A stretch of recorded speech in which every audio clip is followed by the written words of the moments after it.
Hello বন্ধুরা, আমার নাম রিমঝিম চৌধুরী। আমি শিউলিপুর গ্রামের একটা সাধারণ মেয়ে। আজকে আমি তোমাদেরকে যে গল্পটা বলবো সেটা আমার শ্বশুরবাড়ির এক অদ্ভুত সময়কে নিয়ে, যেখানে ভুল বোঝাবুঝি, অতিরিক্ত যত্ন আর চুপচাপ জমে থাকা কষ্ট মিলেমিশে একদিন সব কিছু ওলটপালট করে দিয়েছিল। আমার স্বামী সায়ন মিত্র একজন ব্যবসায়ী, কাজের জন্য প্রায়ই বাইরে থাকতেন। আর আমার শ্বশুরবাড়িতে ছিল সায়নের ছোট ভাই অর্ক।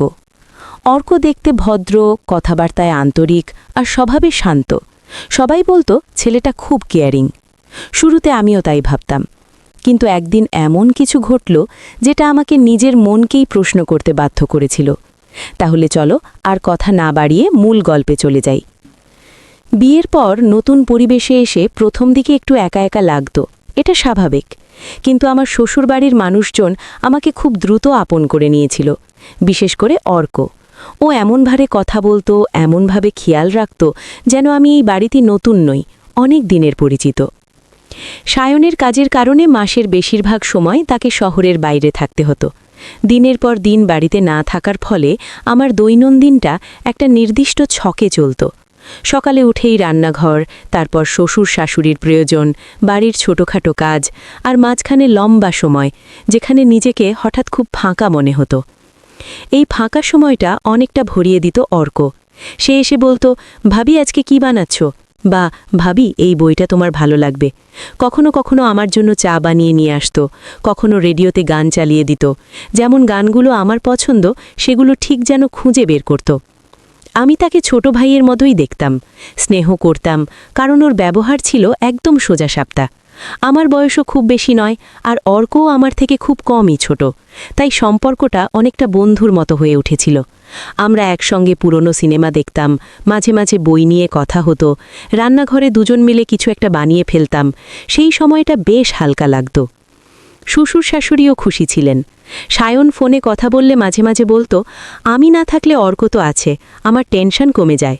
আমি হাসতাম, মনে হতো এটাই তো পরিবার, এটাই তো যত্ন। কিন্তু সময়ের সাথে সাথে অর্কের কিছু কিছু ব্যাপার আমার কাছে অদ্ভুত লাগতে শুরু করল। সে শুধু সাধারণ খেয়াল রাখত না, কেমন যেন অতিরিক্ত খুঁটিনাটি লক্ষ্য করত। আমি কোন রঙের শাড়ি বেশি পরি, কোন ফুলে আমার মন ভালো হয়, কোন দিনে আমার মুখটা একটু ম্লান থাকে, এগুলোও ও লক্ষ্য করত।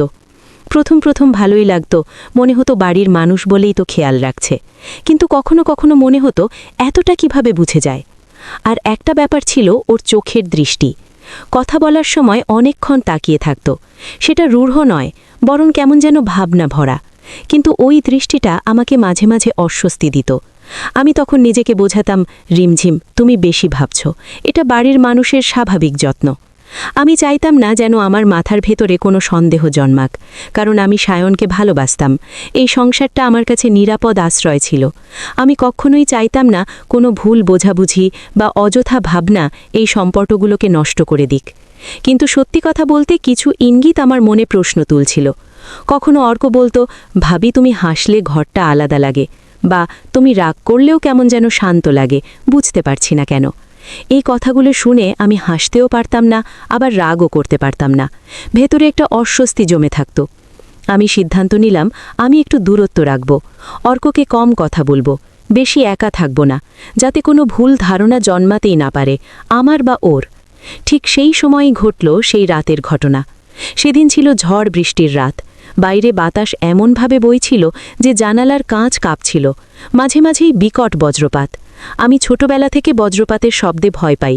সেই রাতে তো ভয়টা আরও বেড়ে গেল, কারণ বাড়িতে শ্বশুর শাশুড়ি আত্মীয়ের বাড়িতে ছিলেন, আর সায়ন শহরের বাইরে। ঘরে ছিল শুধু আমি আর অর্ক, আর ২-৩ জন কাজের লোক নিচতলায়। আমি নিজের ঘরে একা বসেছিলাম, ঘরের আলো জ্বালানো, তবুও মনে হচ্ছিল চারপাশ অন্ধকার। প্রতিটা বজ্রপাতের শব্দে বুকটা ধরফর করে উঠছিল। ঘড়ির কাঁটা এগোতে থাকছিল, আর আমার ভয়ও যেন বাড়তে থাকছিল। একসময় আমার মনে হলো আমি একা থাকতে পারছি না। আমি নিজের সাথে যুদ্ধ করলাম, না যাব না, এটা ঠিক হবে না। কিন্তু ভয়টা এতটাই সত্যি ছিল যে শেষ পর্যন্ত আমি ধীরে ধীরে দরজা খুলে বেরিয়ে এলাম। অর্কের ঘরের সামনে গিয়ে হালকা টোকা দিলাম। দরজা খুলতেই অর্ক একটু অবাক হলো, তারপর আমার মুখ দেখে গম্ভীর হয়ে গেল। সে শান্ত গলায় বলল, ভাবি তুমি ঠিক আছো, বাইরে ঝড় তো। আমি বললাম, আমার খুব ভয় লাগছে, একা থাকতে পারছি না। অর্ক এক মুহূর্ত চুপ করল, তারপর স্বাভাবিকভাবে বলল, ভেতরে এসে বসো, আমি আছি। আমি ওর ঘরের সোফায় বসে পড়লাম। অর্ক এক গ্লাস পানি এনে দিল। তারপর আমার মন অন্যদিকে ফেরানোর জন্য গল্প শুরু করল। কলেজের কিছু স্মৃতি, পুরনো সিনেমার হাসির দৃশ্য, গ্রামের শৈশবের ঘটনা। কথাগুলো এমনভাবে বলছিল যে আমি ধীরে ধীরে শান্ত হতে লাগলাম। বাইরে ঝড় চলছিল, কিন্তু ভেতরে কথার একটা উষ্ণতা তৈরি হচ্ছিল। আমি মনে মনে ভাবলাম, ঠিকই তো, এটা ভাইয়ের মতো যত্ন, এর বেশি কিছু নয়। কিন্তু গল্পের মাঝেই আমি একটা জিনিস লক্ষ্য করলাম, অর্ক বারবার থেমে থেমে আমার দিকে তাকাচ্ছে, যেন কোনো কথা বলতে চায় আবার বলতে পারছে না। আমি অস্বস্তি চাপা দিয়ে একসময় জিজ্ঞেস করেই ফেললাম, কি দেখছ? এমন করে কেন তাকিয়ে আছো? অর্ক একটু থমকে গেল, তারপর খুব ধীরে বলল, না, কিছু না, আমি শুধু দেখছিলাম তুমি এখন ঠিক আছো কিনা, তোমার ভয়টা কমেছে তো? আমি বললাম, হ্যাঁ, এখন একটু ভালো লাগছে। ও মাথা নাড়ল, কিন্তু মুখের ভেতরে একটা চাপা দীর্ঘশ্বাস লুকিয়ে রাখল, সেটা আমি টের পেলাম। সেই দীর্ঘশ্বাসটা ওর মাথায় দাগ কেটে গেল। কিছুক্ষণ পরে ঝড় একটু কমল। আমি উঠে দাঁড়ালাম, বললাম, অনেক রাত হয়েছে, আমি আমার ঘরে যাই। অর্ক খুব শান্তভাবে বলল, ঠিক আছে, দরকার হলে ডাকবে। আমি বেরিয়ে এলাম। দরজা বন্ধ করতেই মনে হলো আমার বুকের ভেতরে আবার অন্যরকম একটা কাঁপুনি শুরু হয়েছে। এটা বজ্রপাতের ভয় না, এটা মন ভরা অস্বস্তি। কারণ অর্কের চোখে যে ভাবটা আমি দেখেছি, সেটা শুধু খেয়াল রাখার মধ্যে ঠিক যেন থামে না। সেই রাতে আমি ঘুমাতে পারিনি। বারবার মনে হচ্ছিল, আমি কি অযথা ভাবছে, নাকি সত্যিই কিছু একটা আছে। আমি নিজের সাথে তর্ক করছিলাম। আমি চাইছিলাম না কোনো ভুল ধারণা মাথায় ঢুকুক, কিন্তু একই সঙ্গে আমি এটাও চাইছিলাম এই সম্পর্কগুলো যেন সীমা না ছাড়ায়, কারণ একটা পরিবারের ভিত নষ্ট হতে সময় লাগে না। পরদিন সকাল থেকে আমি অর্ককে এড়িয়ে চলার চেষ্টা করলাম। ও যখন কথা বলতে আসতো, আমি কাজের অজুহাত দিতাম। ও চা বানিয়ে আনলে বলতাম, এখন লাগবে না। ও বারান্দায় এসে বসলে আমি ভেতরে চলে যেতাম। কিন্তু অর্ক, ও খুব দ্রুত বুঝে ফেলল আমি বদলে গেছি। আর এই বুঝে ফেলার পর ওর চোখে আমি একটা অদ্ভুত কষ্ট দেখলাম, যেন আমি ওকে কোনো অপরাধে দোষী করে দিয়েছি, অথচ সে জানেই না তার অপরাধটা কি। একদিন সন্ধ্যায় রান্নাঘরে আমি রাতের খাবারের প্রস্তুতি নিচ্ছিলাম। হঠাৎ টের পেলাম আমার পিছনে কেউ দাঁড়িয়ে আছে। আমি ঘুরে দেখি অর্ক। ও খুব ধীরে বলল, ভাবি, তুমি কি আমার উপর রাগ করে আছো? আমি থেমে গেলাম। কি বলবো বুঝতে পারলাম না। আমি বললাম, না, কেন? অর্ক এক মুহূর্ত চুপ থেকে বলল, কয়েকদিন ধরে দেখছি তুমি আগের মতো কথা বলছো না। আমি কি কিছু ভুল করেছি? যদি করে থাকি আমাকে বলো, আমি তোমাকে কষ্ট দিতে চাই না। এই কথাগুলো শুনে আমার গলা শুকিয়ে গেল। ওর স্বরে কোনো জেদ ছিল না, কোনো দখলদারি ছিল না, শুধু একরাশ অস্থিরতা আর আঘাতের ভয়। আমার ভেতরে অপরাধবোধও জেগে উঠল, কিন্তু আমি সোজাসুজি সত্যি বলতে পারলাম না। আমি বললাম, আমার শরীরটা কয়েকদিন ধরে ভালো না, তাই। অর্ক আমার মুখের দিকে তাকিয়ে থাকল, যেন বুঝতে চাইছে আমি সত্যি বলছি কিনা। তারপর খুব শান্তভাবে বলল, নিজের যত্ন নিও, আর কোনো দরকার হলে আমাকে বলবে। এই বলেও রান্নাঘর ছেড়ে চলে গেল। আর আমি হাঁ করে তাকিয়ে রইলাম, কারণ তার চলে যাওয়ার ভঙ্গিতে ছিল এমন একটা নীরবতা যা আমাকে অদ্ভুতভাবে ভয় পাইয়ে দিল। সেদিন রাতেও আমি সিদ্ধান্ত নিলাম, সায়ন ফিরলেই আমি ওকে সব বলবো। কিন্তু ঠিক তখনই ঘটল আরও একটা ঘটনা, যা আমার সিদ্ধান্তকে আরও টলিয়ে দিল। পরের কয়েকদিন আমি নিজেকে খুব নিয়ন্ত্রণে রাখার চেষ্টা করলাম। আমি চাইছিলাম সব কিছু যেন স্বাভাবিক থাকে, কারণ একটা বাড়িতে সবাই একসঙ্গে থাকে, ছোট ছোট ভুল বোঝাবুঝি খুব দ্রুত বড় হয়ে যায়। আমি চাইতাম না অর্কের সাথে আমার সম্পর্কের কোনো রকম অস্বস্তি বাড়ির বাকিদের চোখে পড়ুক। কিন্তু সমস্যা হলো, অর্কও চেষ্টা করছিল। শুধু চেষ্টা না, যেন আরও বেশি করে নিজের উপস্থিতি দেখাতে শুরু করেছিল। সকালে আমি উঠলেই সে এসে বলতো, ভাবি, ব্রেকফাস্ট করেছ? আমি বলতাম, হ্যাঁ, কিন্তু পরক্ষণে দেখি সে কিচেনে গিয়ে বলছে, মা, ভাবির জন্য একটু হালকা কিছু করে দিও। আমি বারান্দায় দাঁড়ালে সে নিজে বাগানে নেমে গাছপালা দেখত। আমি ছাদে গেলেই সে ছাদের অন্য প্রান্তে দাঁড়িয়ে দূরের আকাশের দিকে তাকিয়ে থাকত। প্রথম দিকে এসবকে স্বাভাবিক মনে হলেও ধীরে ধীরে মনে হতে লাগলো যেন ও আমাকে না দেখতে পারছে না। আমি নিজের ভেতরে একটা অদ্ভুত চাপ টের পেতাম, কারণ একদিকে অর্কের এই যত্ন আমাকে মনে করিয়ে দিত আমি একা নই, অন্যদিকে আমার মন বলতো রিমঝিম সাবধান, সীমারেখা খুব সূক্ষ্ম। এর মধ্যেই এক সন্ধ্যায় একটা ব্যাপার ঘটল যেটা আমার ভেতরের দ্বিধাকে আরও ঘনীভূত করে দিল। সেদিন বিকেলে আকাশটা মেঘলা ছিল, হালকা ঠান্ডা বাতাস। আমি বারান্দার চেয়ারে কফি খাচ্ছিলাম। মনটা ভারী ছিল, কিন্তু সেটা কেন আমি নিজেই ঠিক বুঝতে পারছিলাম না। হঠাৎ দেখি অর্ক আসছে, হাতে একটা ছোট বাক্স, সুন্দর কাগজে মোড়ানো। ও এসে বলল, ভাবি, তোমার জন্য। আমি অবাক হয়ে বললাম, আমার জন্য? হঠাৎ কেন? অর্ক শান্ত গলায় বলল, কোনো উপলক্ষ নেই, তোমার মুখটা কদিন ধরে খুব ম্লান দেখছি, ভাবলাম এটা দেখলে মনটা একটু ভালো হবে। আমি বাক্সটা নিলাম। হাতের মধ্যে এক ধরনের অস্বস্তি জমে উঠল, কারণ আমি চাইছিলাম না ওর কাছ থেকে এমন কিছু নিতে যা পরে ভুল বোঝাবুঝির কারণ হবে, কিন্তু ওর মুখের দিকে তাকিয়ে কিচ্ছু বলতে পারলাম না। আমি ধীরে ধীরে র্যাপিং খুললাম। ভেতরে ছিল একটা পারফিউম, ঠিক আমার পছন্দের ব্র্যান্ড, যে পারফিউমটা আমি অনেক দিন ধরে কিনব ভেবে রেখেছিলাম। আমি অবাক হয়ে বললাম, তুমি এটা কিভাবে জানলে? অর্ক হালকা হাসল, বলল, আমি তোমার পছন্দ সম্পর্কে অনেক কিছুই জানি ভাবি। এই কথাটা শুনে আমার বুকের ভেতরটা কেমন যেন দম বন্ধ হয়ে এলো। এতটা জানা, এতটা লক্ষ্য করা, এটা কি স্বাভাবিক? আমি জোর করে হাসলাম, বললাম, ধন্যবাদ, কিন্তু এত কষ্ট করতে হতো না। অর্ক আমার দিকে তাকিয়ে একটু থেমে বলল, আমি কষ্ট করে কিছু করি না ভাবি, তোমার জন্য করলে সেটা কষ্ট লাগে না। আমি কফির কাপটা নামিয়ে রাখলাম। মনে হচ্ছিল কথাটা খুব সহজ, কিন্তু ভেতরে অন্যরকম একটা চাপ তৈরি করছে। আমি যেন নিজের শ্বাস প্রশ্বাস স্পষ্ট শুনতে পাচ্ছিলাম। তারপর অর্ক এমন একটা কথা বলল যেটা আমাকে একদম থামিয়ে দিল। ও বলল, ভাবি, আমি তোমাকে একটা উপহার দিলাম, বিনিময়ে তুমি কি আমাকে কিছু দেবে না? কথাটা শুনে আমার বুক ধক করে উঠল।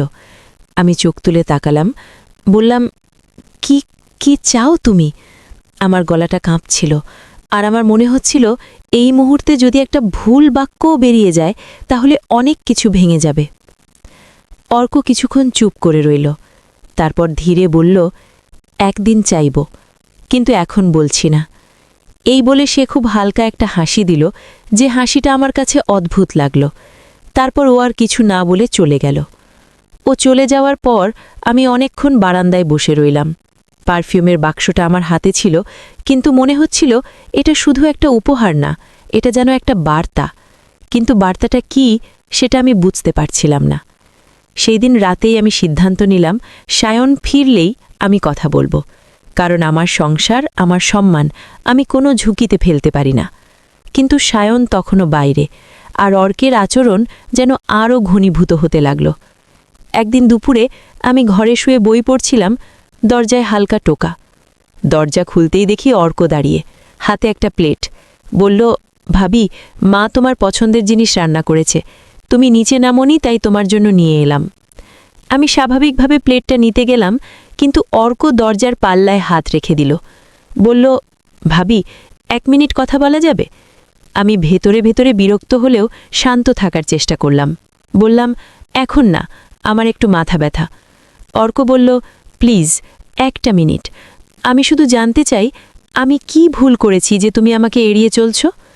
আমি তখন আর পারলাম না। আমার ভেতরের জমা অস্থিরতা, সন্দেহ, দুশ্চিন্তা সব একসঙ্গে উঠে এলো। আমি একটু উঁচু গলায় বললাম, তুমি সত্যি জানো না? তোমার ওই অতিরিক্ত খেয়াল, তোমার অদ্ভুত কথা, তোমার উপহার, এসব কি? তুমি কি ভেবেছ আমি বুঝি না? অর্কের চোখ বড় হয়ে গেল, মুখ ফ্যাকাশে হয়ে গেল। সে যেন আমার কথা শুনে বিশ্বাসই করতে পারছিল না। আমি থামলাম না। আমি বললাম, তুমি আমার স্বামীর অনুপস্থিতিতে আমার পাশে থাকার চেষ্টা করছো, বারবার এমন কথা বলছো, এমন ব্যবহার করছো, যেটা ঠিক না। এটা একটা পরিবার, সীমা আছে। অর্ক কাঁপা গলায় বলল, ভাবি, তুমি তুমি এমন ভাবছ? ওর চোখে জল জমে উঠল, ওর গলা ভেঙে যাচ্ছিল। সেই মুহূর্তে ওর কষ্ট দেখেও নিজের রাগ সামলাতে পারলাম না, কারণ আমার মাথায় তখন শুধু একটা জিনিস, এটা থামাতে হবে এক্ষুনি। আমি বললাম, দেখো অর্ক, আমি চাই না এই বাড়িতে কোনো ভুল বোঝাবুঝি হোক। তুমি এক্ষুনি চলে যাও, আর ভবিষ্যতে আমার সাথে একা কথা বলার চেষ্টা করবে না। অর্ক এক মুহূর্ত দাঁড়িয়ে রইল, তারপর ধীরে মাথা নাড়ল। ওর চোখ দিয়ে জল গড়িয়ে পড়ল, কিন্তু ও একটাও শব্দ করল না। চুপচাপ প্লেটটা আমার হাতে দিয়ে চলে গেল। দরজা বন্ধ হতে আমার বুকের ভেতরটা হঠাৎ খালি লাগল। আমি জানতাম আমি সঠিক কাজ করেছি বলেই নিজেকে বোঝাতে চাইছি, কিন্তু কেন যেন মনে হচ্ছিল আমি এমন একজনকে আঘাত করেছি যে হয়তো আসলে অন্য কিছুর সাথে লড়াই করছিল। এর পরের দিনগুলোতে বাড়ির পরিবেশ বদলে গেল। অর্ক পুরোপুরি গুটিয়ে গেল। আগে যে ছেলেটা হাসি মুখে কথা বলতো, সে এখন যেন সারাদিন ঘরের ভেতর। খাওয়া ঠিকমতো করছে না, কারো সাথে চোখে চোখ রেখে কথা বলছে না। শ্বশুর শাশুড়ি উদ্বিগ্ন হয়ে পড়লেন। একদিন রাতে আমি রান্নাঘরে কাজ করছিলাম, এমন সময় আমি শুনলাম শ্বশুরমশাই ধীরে ধীরে শাশুড়িকে বলছেন, ছেলেটা আবার সেই দিকেই যাচ্ছে, আমি ভয় পাচ্ছি। শাশুড়ি চাপা গলায় উত্তর দিলেন, ওর সাথে কথা বলো, এমন করে চুপ করে থাকলে সব আবার। আমি ঠিক শুনতে পেলাম না, কারণ তারা আমাকে দেখেই থেমে গেলেন, কিন্তু ওই কয়েকটা শব্দই আমার মাথায় হাতুড়ির মতো পড়ল। আবার সেই দিক, ভয়। তার মানে কি আগে এমন কিছু হয়েছিল? সেদিন রাতে আমি নিজের ঘরে বসে পারফিউমের বাক্সটা বের করলাম। বাক্সটা আমি ব্যবহার করিনি, শুধু আলমারির এক কোণায় রেখে দিয়েছিলাম। হাতে নিয়ে মনে হলো এটা যেন একটা উপহার না, একটা স্মৃতি। হঠাৎ আমার চোখ পড়ল বাক্সের ভেতরে নিচে ছোট একটা কাগজের ভাঁজে। আমি অবাক হয়ে গেলাম। কাগজটা খুব ছোট, কিন্তু তাতে হাতের লেখা আছে। আমি খুলে পড়লাম। লেখাটা খুব অল্প, কিন্তু অদ্ভুতভাবে ভারী। এটার গন্ধ আমাকে পুরনো একটা সময় মনে করিয়ে দেয়। তুমি হাসলে মনে হয় সব ঠিক হতে পারে। আমি কাগজটা পড়ে একদম বসে পড়লাম। এই লাইনগুলোতে কোনো খারাপ ইঙ্গিত ছিল না, কিন্তু এটা ছিল এমন একটা বাক্য যেটা কারোর ভেতরের কষ্ট না জানলে লেখা যায় না। আমার মাথায় তখন বারবার একটা প্রশ্ন ঘুরতে লাগল, অর্ক কি সত্যিই আমার প্রতি ভুল উদ্দেশ্যে এগোচ্ছিল, নাকি আমি ভুল বুঝেছি? পরদিন সকালে আমি সিদ্ধান্ত নিলাম আমি আর চুপ করে থাকব না। আমি একটা স্বাভাবিক কথা বলবো, এমন কিছু যাতে সত্যিটা বোঝা যায় কিন্তু সম্পর্কও না ভাঙে। আমি দুপুরে অর্কের দরজার সামনে দাঁড়ালাম, হাত তুলেও কাঁপছিল। আমি টোকা দিলাম, ভেতর থেকে কোনো সাড়া এলো না। আমি আবার দিলাম, এবার খুব দুর্বল গলায় শব্দ এলো, কি? আমি বললাম, আমি রিমঝিম। দরজা খুলল, অর্ক দাঁড়িয়ে। ওকে দেখে আমার বুক কেঁপে উঠল। চোখের নিচে কালি, মুখ শুকিয়ে গেছে, দাড়ি গজাচ্ছে। কয়েকদিনেই ছেলেটাকে যেন অনেক বড় করে দিয়েছে কষ্টটা। ও আমার দিকে তাকালো না, শুধু পাশে সরে দাঁড়ালো। আমি ভেতরে ঢুকলাম। ঘরটা অন্ধকার, পর্দা টানা, টেবিলের ওপর এলোমেলো বই, কিছু পুরনো কাগজ। এক কোণায় একটা ছোট ছবি ফ্রেম উল্টো করে রাখা। আমি সেই ফ্রেমটা দেখেই থমকে গেলাম। কেন যেন মনে হলো ওটা ইচ্ছে করে উল্টো করে রাখা। আমি শান্ত গলায় বললাম, অর্ক, আমি তোমার সাথে একটু কথা বলতে চাই। অর্ক ঠান্ডা গলায় বলল, বলো। আমি কথাগুলো ঠিকমতো গুছিয়ে বলতে পারছিলাম না। আমি বললাম, সেদিন আমি অনেকটা কঠিনভাবে কথা বলেছি। আমি আমি শুধু ভয় পেয়েছিলাম, আমার ভুলও হতে পারে। অর্ক হালকা একটা হাসি দিল, কিন্তু সেই হাসিতে আনন্দ ছিল না, ছিল ক্লান্তি। বলল, তুমি ভুল করনি ভাবি, তুমি যা ভেবেছ সেটা তোমার জায়গা থেকে স্বাভাবিক। আমি আরও অস্থির হয়ে বললাম, কিন্তু তোমার ওই চিঠিটা, মানে ওই কাগজটা আমি বাক্সে পেয়েছি।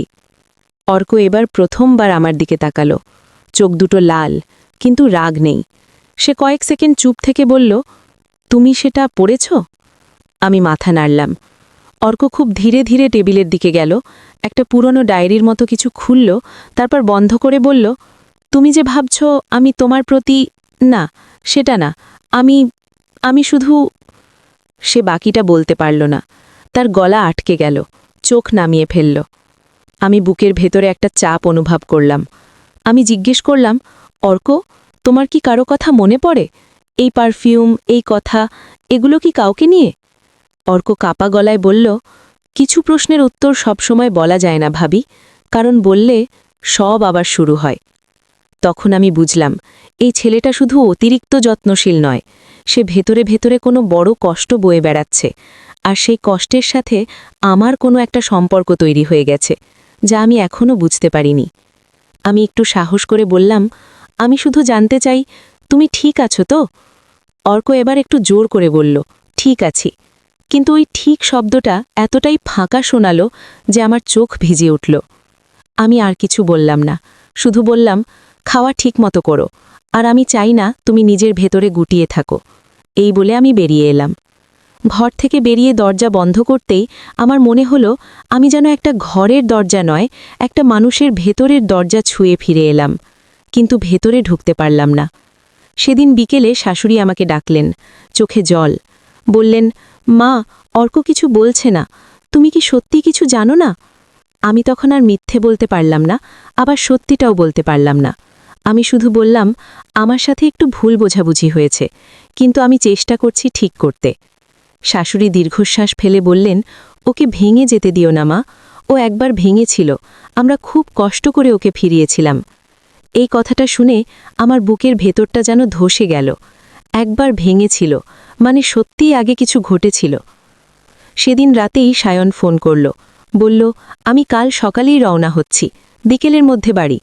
আমি শুধু বললাম, আচ্ছা, কিন্তু ফোন রেখে আমার হাত কাঁপছিল, কারণ এখন আমি বুঝতে পারছিলাম এটা শুধু আমার সন্দেহের গল্প না, এটা কারোর পুরনো ক্ষতের গল্প, আর আমি না জেনে সেই ক্ষতটা আবার খুঁচিয়ে দিয়েছি। পরদিন বিকেলে সায়ন বাড়ি ফিরল। ও বাড়িতে ঢুকতেই সবাই স্বস্তি পেল। সায়ন শ্বশুর শাশুড়ির সাথে কথা বলল, আমার খোঁজ নিল। আমার চোখের দিকে তাকিয়েই সে বুঝে গেল কিছু একটা হয়েছে। রাত হলো, সবাই ধীরে ধীরে ঘুমিয়ে পড়ল। তখন আমি সায়নের পাশে বসে বললাম, সায়ন, আমার তোমার সাথে জরুরি কথা আছে। সায়ন আমার হাত ধরে বলল, বলো, তোমার গলা এমন কেন?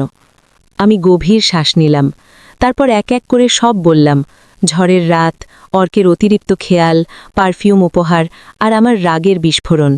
আমি বললাম, আমি ভয় পেয়ে গিয়েছিলাম, আমি চাইনি আমাদের সংসারে কোনো সমস্যা হোক, তাই আমি কঠিন হয়ে গেছি। আমি ভেবেছিলাম সায়ন রাগ করবে, ভেবেছিলাম বলবে, ও কি সাহস। কিন্তু সায়নের মুখে রাগ এলো না, তার মুখে ফুটে উঠল এক অদ্ভুত ক্লান্ত হাসি, যেটা দেখে আমার বুকটা শীতল হয়ে গেল। সায়ন ধীরে বলল, রিমঝিম, তুমি অর্ককে ভুল বুঝেছ, ও ও সেরকম নয়। আমি অবাক হয়ে বললাম, তাহলে ও কেন এমন করছিল? সায়ন কয়েক সেকেন্ড চুপ করে থাকল, তারপর বলল, কারণ তুমি একটা মানুষকে মনে করিয়ে দাও যাকেও কোনো দিন ভুলতে পারেনি। আমি থমকে গেলাম। সায়ন আমার দিকে তাকিয়ে বলল, তুমি সত্যিটা জানো না রিমঝিম, আর সত্যিটা জানলে তুমি আজ রাতেই কেঁদে ফেলবে। সায়নের কথাটা শুনে আমার শরীরটা ঠান্ডা হয়ে গেল। আমি যেন নিজের কানকে বিশ্বাস করতে পারছিলাম না। আমি কাপা গলায় বললাম, কাকে মনে করিয়ে দিই? কার কথা বলছো তুমি? সায়ন দীর্ঘশ্বাস ফেলল, চোখ নামিয়ে কিছুক্ষণ চুপ করে থাকল, তারপর আমার হাতটা শক্ত করে ধরে বলল, রিমঝিম, তুমি যা ভেবেছ সেটার জন্য আমি তোমাকে দোষ দিচ্ছি না। তুমি নিজের সংসার বাঁচাতে চেয়েছ, কিন্তু অর্কের ভেতরে যে গল্পটা আছে সেটা খুব ভারী। আমি তাকিয়ে রইলাম, মনে হচ্ছিল এই বাড়ির দেয়ালের ভেতরে লুকিয়ে থাকা একটা পুরনো দুঃখ আজ খুলে যাবে। সায়ন খুব ধীরে ধীরে বলতে শুরু করল, অর্ক যখন কলেজে পড়ত তখন ওর জীবনে একজন ছিল, নাম ছিল তৃষা। তৃষা আর অর্ক, ওরা ছিল খুব কাছের, বন্ধুত্ব দিয়ে শুরু, তারপর সময়ের সাথে এক ধরনের গভীর বোঝাপড়া। আমাদের বাড়ির সবাই জানত, মা বাবাও জানতেন, এমনকি সবাই মনে করেছিল একদিন ওরা নিজেদের জীবন একসঙ্গে গুছিয়ে নেবে। সায়ন কথা বলতে বলতে থেমে গেল, গলাটা ধরে এলো। আমি অবাক হয়ে তাকিয়ে রইলাম। অর্ক, যাকে আমি সব সময় হাসি খুশি হালকা মনে করতাম, তার জীবনে এমন গল্প? সায়ন আবার বলল, সব কিছু ঠিকই চলছিল, কিন্তু হঠাৎ একদিন একটা দুর্ঘটনা সব শেষ করে দেয়। আমি নিঃশ্বাস আটকিয়ে বললাম, দুর্ঘটনা? সায়ন মাথা নাড়ল, বলল, একটা রাস্তার দুর্ঘটনা। হঠাৎ করে তৃষা আর ফিরে আসেনি। আমার বুকের ভেতরটা মোচড় দিয়ে উঠল। আমি চুপ করে রইলাম, কথাগুলো যেন মাথার ভেতরে ঢুকছিল না।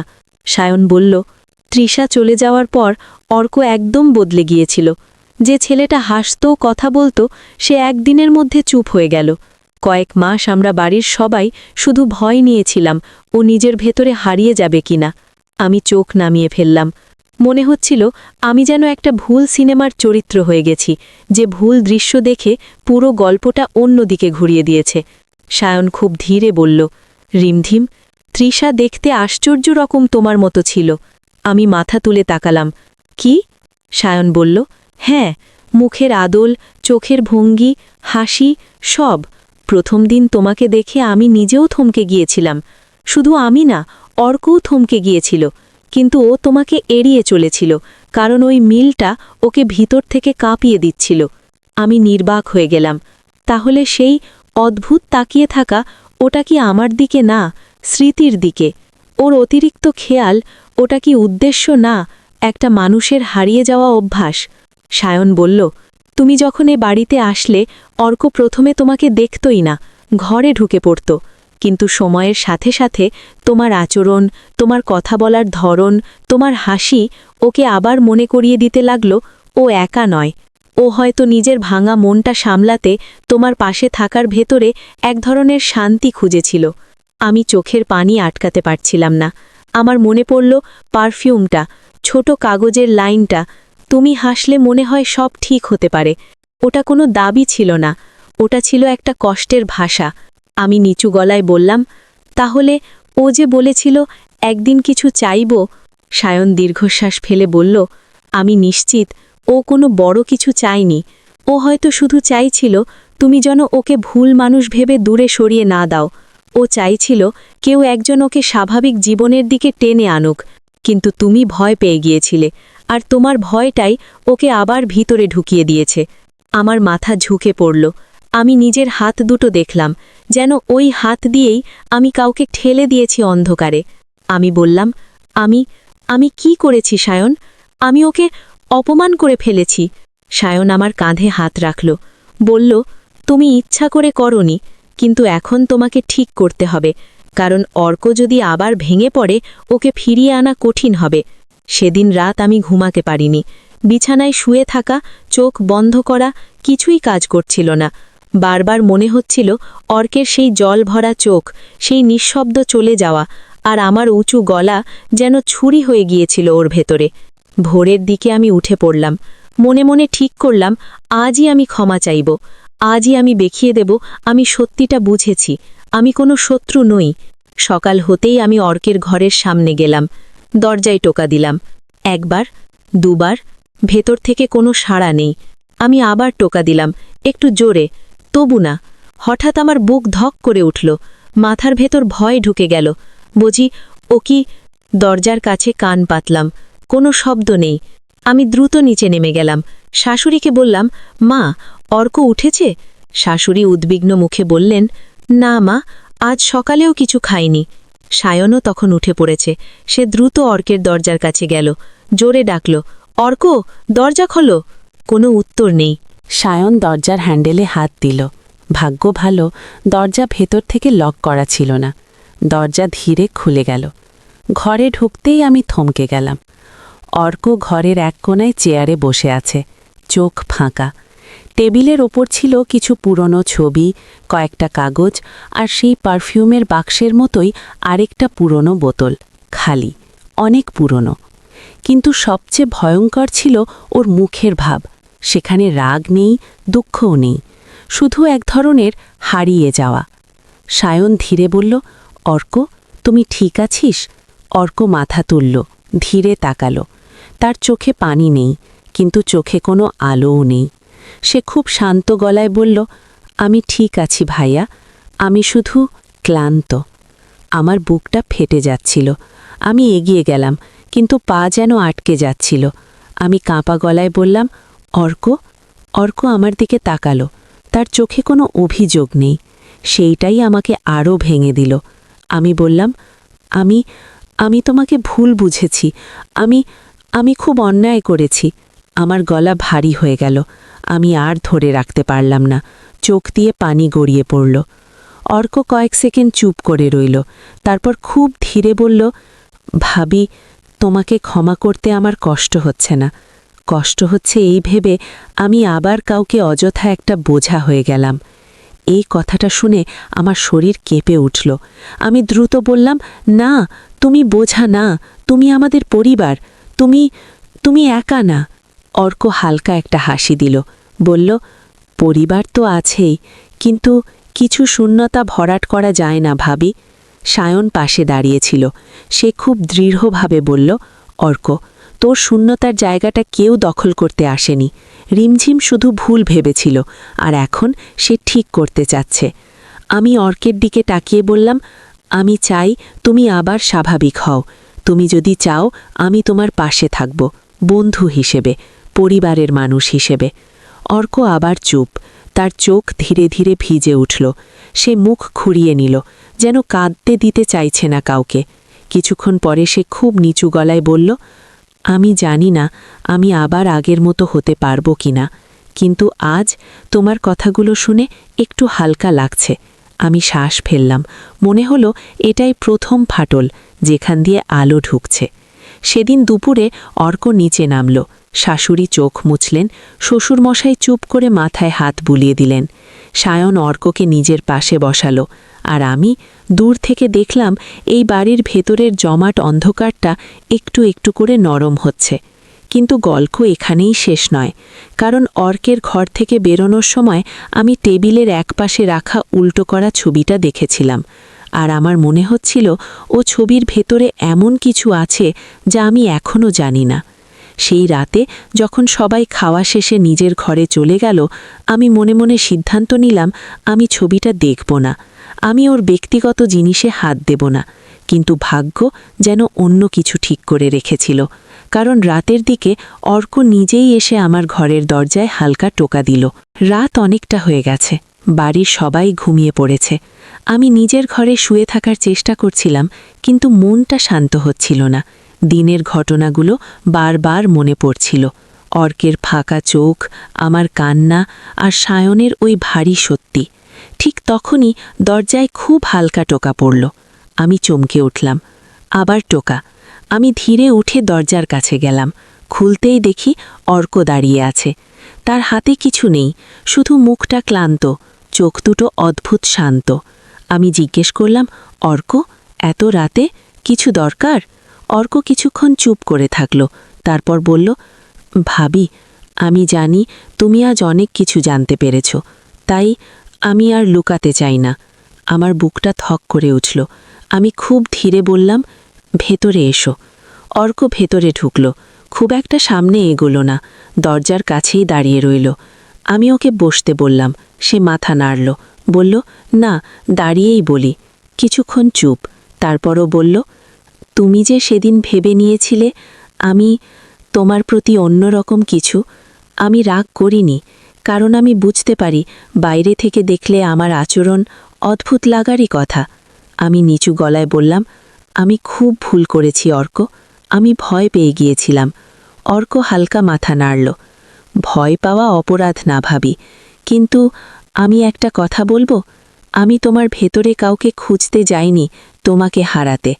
আমি শুধু নিজের ভাঙা অংশগুলোকে সামলাতে চাইছিলাম। আমি কিছু বলতে পারলাম না, শুধু শুনছিলাম। অর্ক আবার বলল, সায়ন তোমাকে তৃষার কথা বলেছে তাই না? আমি মাথা নাড়লাম। অর্ক দীর্ঘশ্বাস ফেলে বলল, তৃষা চলে যাওয়ার পর আমি নিজেকে কাউকে দেখাতে পারতাম না। সবাইকে মনে হতো আমি বোঝা। আমি যেদিন হাসি সেদিনও ভেতরে ভেতরে কাঁদি, কেউ টের পায় না।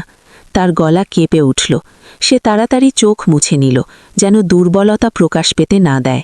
আমি বললাম, তুমি বোঝা না অর্ক, তুমি মানুষ, কষ্ট থাকতেই পারে। অর্ক ধীরে তাকালো। আজকে তুমি যখন আমার সামনে কাঁদলে, অনেকদিন পর মনে হলো কেউ আমাকে দোষী ভাবছে না, শুধু মানুষ ভাবছে। এই কথাটা শুনে আমার চোখ আবার ভিজে উঠল। আমি বললাম, আমি তোমাকে মানুষই ভাবি, আমি শুধু ভুল বুঝেছিলাম। অল্ক একটু থামল, তারপর বলল, সেদিন বারান্দায় আমি যখন বলেছিলাম একদিন কিছু চাইব, সেটা শুনে তুমি ভয় পেয়েছিলে তাই না? আমি নিঃশব্দে মাথা নাড়লাম। অর্ক বলল, সেটা কোনো দাবি ছিল না, আমি শুধু মনে মনে ভেবেছিলাম কোনো একদিন যদি তুমি আমার পাশে দাঁড়াও, আমাকে আবার স্বাভাবিক হতে সাহায্য করো, তাহলে এটাই হবে আমার চাওয়া। আমি শ্বাস ফেললাম। মনে হলো বুকের ওপরের পাথরটা একটু নড়ল। আমি বললাম, আমি পাশে থাকব, কিন্তু আমাদের সম্পর্কটা যেন সবার চোখে স্বাভাবিক থাকে সেটাও জরুরি। আমি চাই না বাড়িতে কেউ ভুলভাবে কিছু বোঝে। অর্ক খুব শান্তভাবে বলল, আমি সেটাই চাই। আমার দরকার কোনো ভুল বোঝাবুঝি না। আমার দরকার শুধু একটু শান্তি। আর তুমি যে আমাকে পরিবার ভেবে পাশে আছো, এইটুকুই যথেষ্ট। কিছুক্ষণ নীরবতা। ঘরের ভেতর শুধু ঘড়ির টিকটিক। তারপর অর্ক বলল, ভাবি, একটা জিনিস দেখাবে, কিন্তু প্রতিশ্রুতি দাও, দয়া করে আমার জন্য দুঃখ পাবে না। দুঃখে মানুষ আরও ভেঙে যায়। আমি বললাম, আমি প্রতিশ্রুতি দিচ্ছি। অর্ক তখন পকেট থেকে একটা ছোট ছবি বের করল। ছবিটা পুরনো, কোনাগুলো একটু নষ্ট। সে ছবিটা আমার হাতে দিল। আমি ছবিটা দেখেই থমকে গেলাম। ছবিতে একটা মেয়ে হাসছে, মুখের আদল, চোখের ভঙ্গি, হাসির মধ্যে একটা ছায়া, অবিশ্বাস্যভাবে আমার সঙ্গে মিল। আমি যেন নিজের ছবি দেখছি, কিন্তু সেটা আমি নই। অর্ক খুব নিচু গলায় বলল, এই ছবিটা আমি উল্টো করে রাখি, কারণ তাকালে ভেঙে পড়ি। আবার উল্টো করে রাখলে মনে হয় আমি কৃতজ্ঞ না, তাই মাঝে মাঝে দ্বিধায় থাকি। আমি ছবিটা হাতের মধ্যে ধরে বললাম, তুমি ওকে অনেক ভালোবাসতে।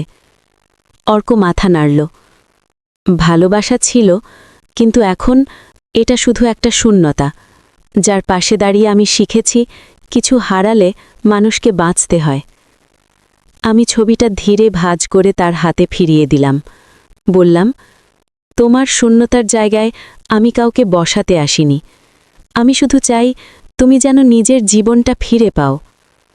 অর্কের চোখ এবার সত্যিই ভিজে উঠল।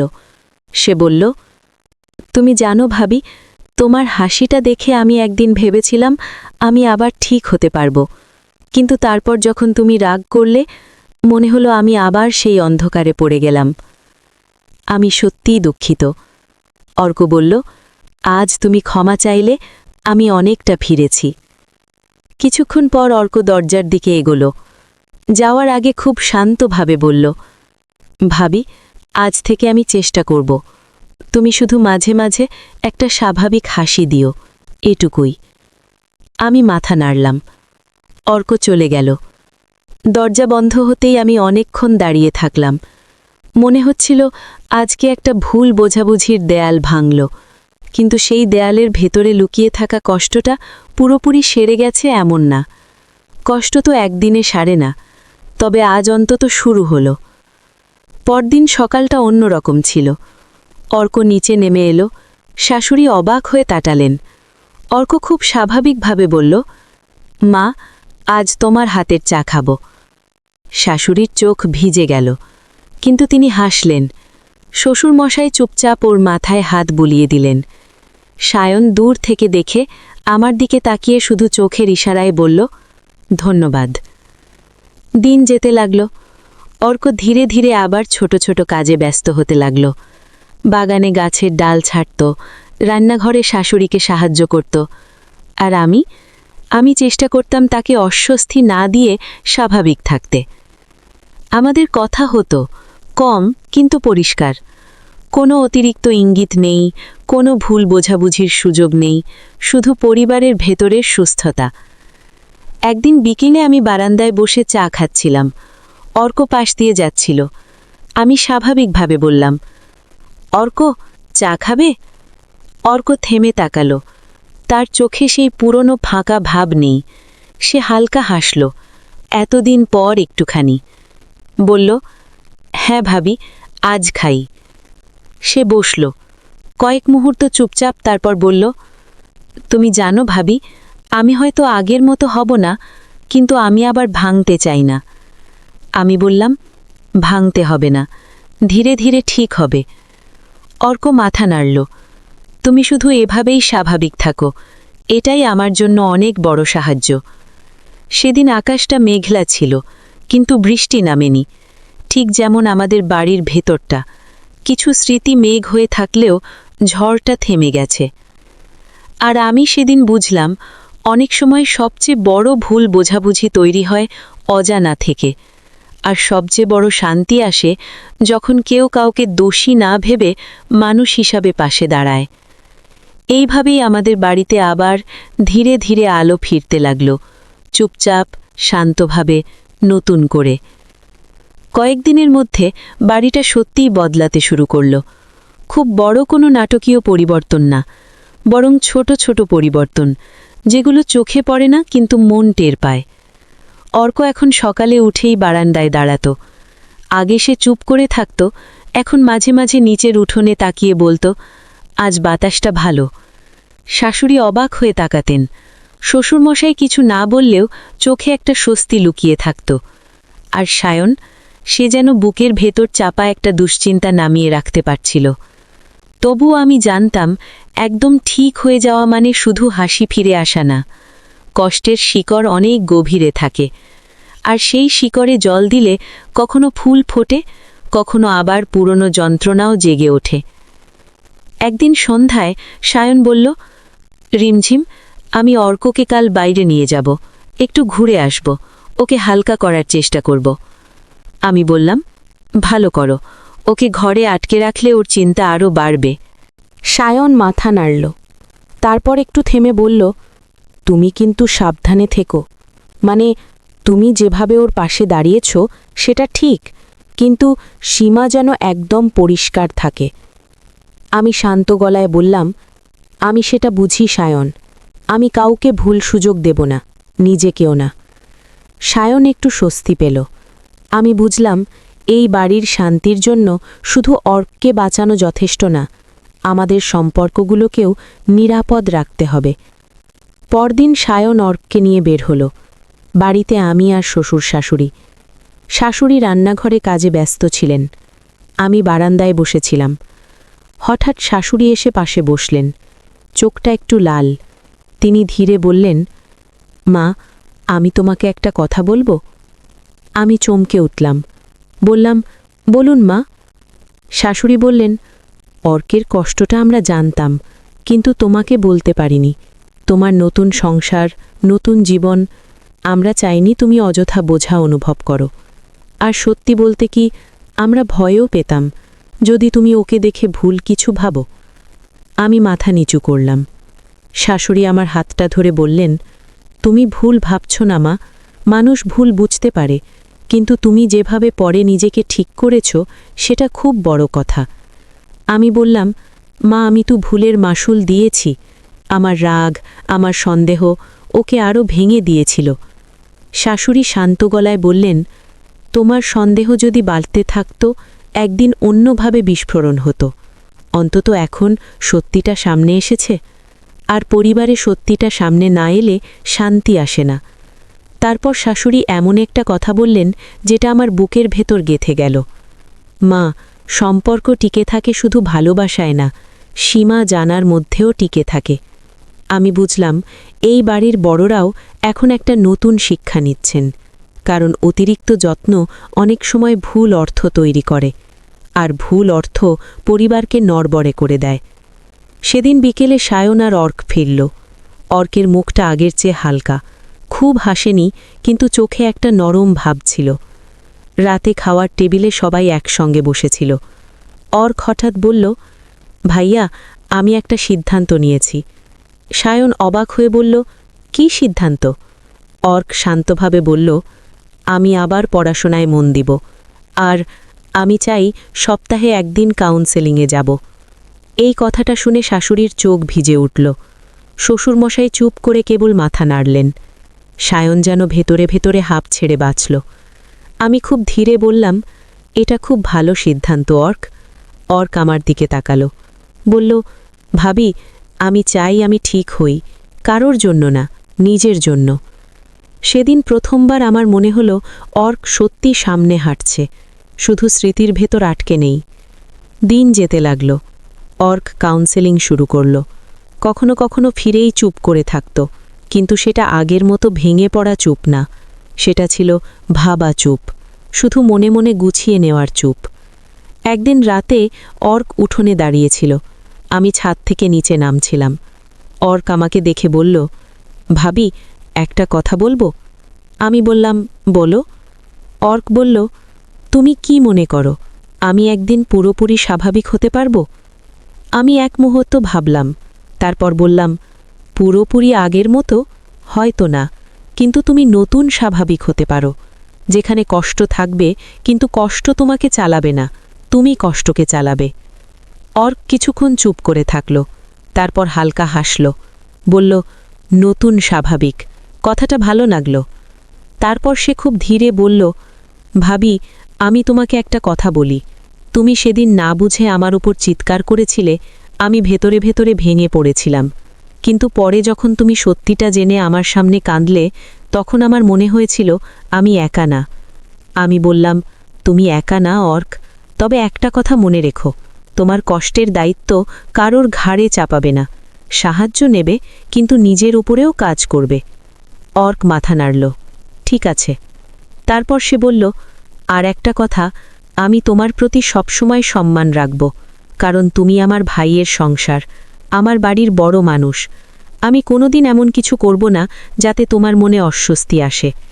এই কথাটা শুনে আমার বুকটা হালকা হয়ে গেল, কারণ আমি চাইছিলাম সব কিছু স্বচ্ছ থাকুক, পরিষ্কার থাকুক।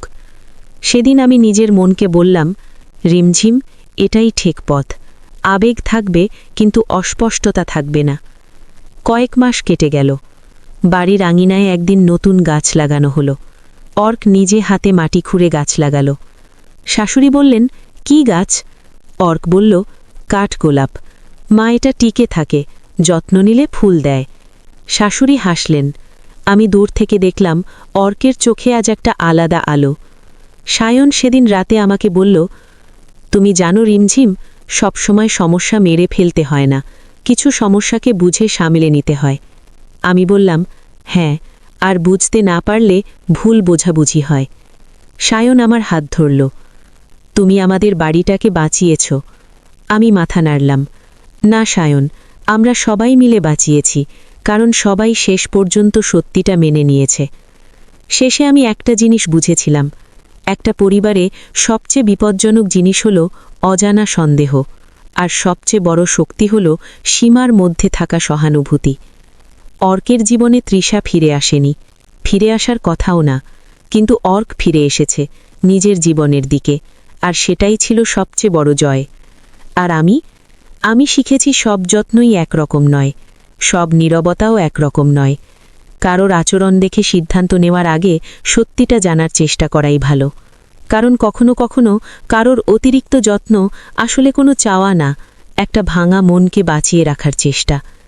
এই ছিল আমার গল্প।